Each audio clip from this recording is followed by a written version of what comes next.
Hey guys, welcome to video 2 of the MPC beatmaking tutorials. Today I've got two intents. I want to talk about one, making drones, and we'll talk about more of that later. It's basically having a short sample and making it fill a bigger space so it doesn't sound so choppy. And the second thing is using what I call the Flutter effect. And as far as I know, I don't know any producers that use this. This is kind of something that I just stumbled across one day while I was messing around. Okay, to make this simple, for the drone technique, I'm just going to record my own bass sounds. So I picked out a couple dyads that I liked.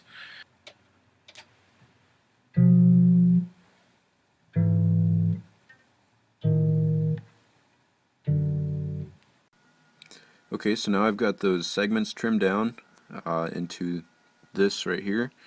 And the reason I made those samples so short was to emulate the kind of short samples that you would use this technique on to try and fill up space. Okay, so now I'm going to lay down that bass track.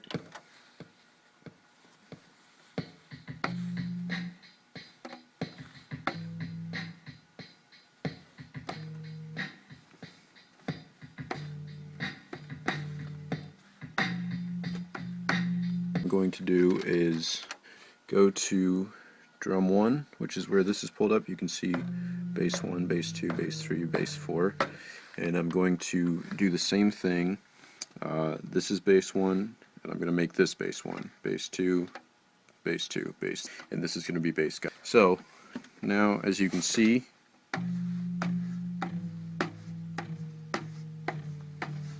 those are all the same. I'm going to adjust all four of these. If these are the primary pads, these are what are going to make up the drones.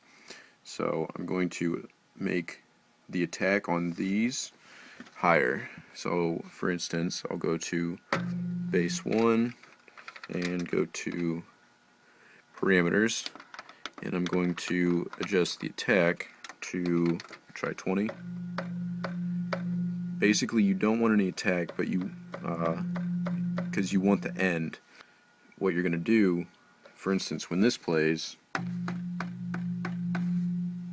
you keep hitting that so that it blends together. Okay, so while the beat is playing, I'm going to hit note repeat and shift so that I don't have to hold the note repeat down.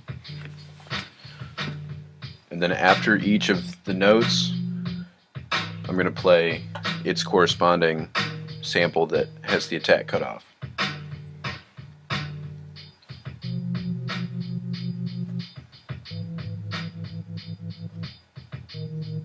So it's a little wonky, but we'll try some other stuff. Okay, so this next one is all of these pads.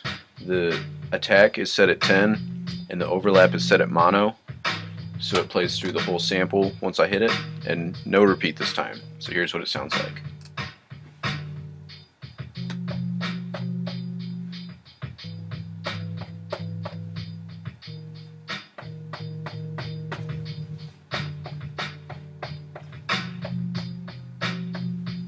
So you can see it definitely makes a difference when you can spread out the bass sample as a drone.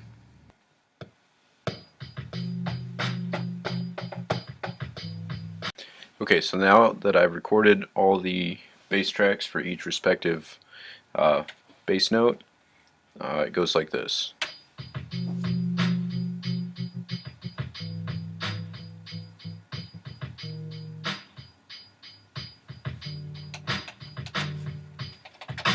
I didn't do the best job of showing it, but you can see that it extends it extends the note or the sound so that you can fill up more space with it.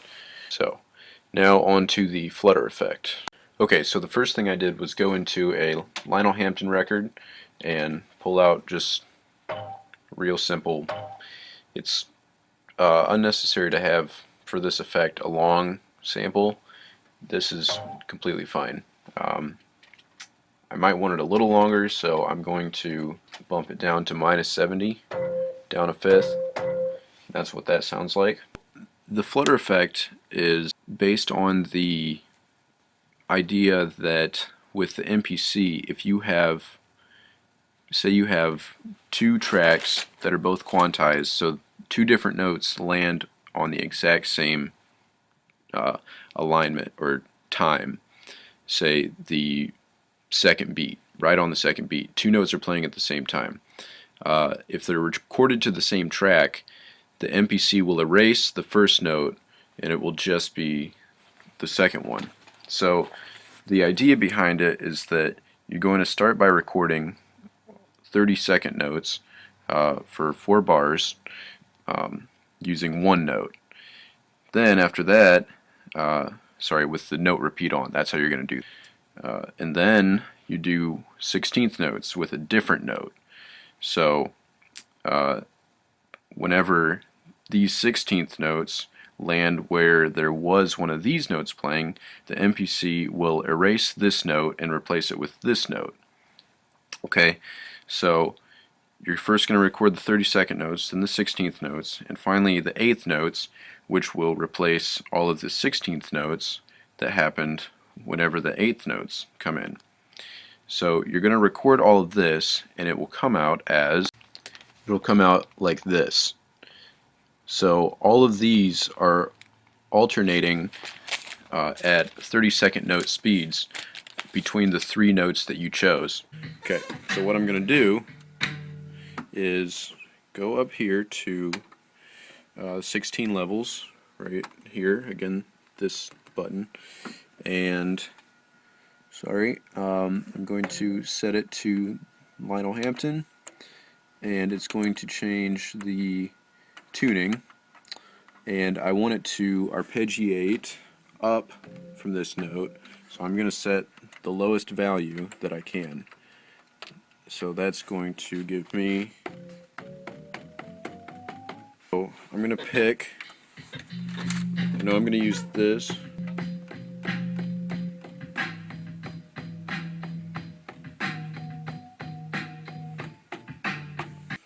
Will be crazy. I want it to arpeggiate like that. So I'm going to play this again, and I'm going to start with 30-second notes. I'm going to hit note repeat and shift, and you can see down there it leaves the note repeat menu on. So now that we're set to 30-second notes, we're just going to, okay, now in 16th notes I'm going to play the second note with the note repeat function on.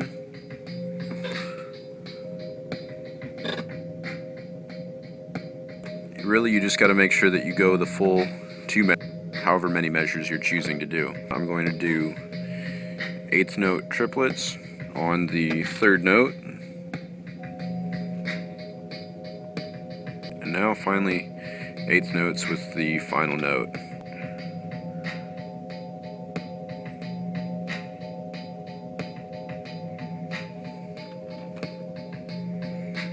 Okay, so I hope you guys can hear that okay. I'll bring it a little closer to the speaker. It's definitely got its place.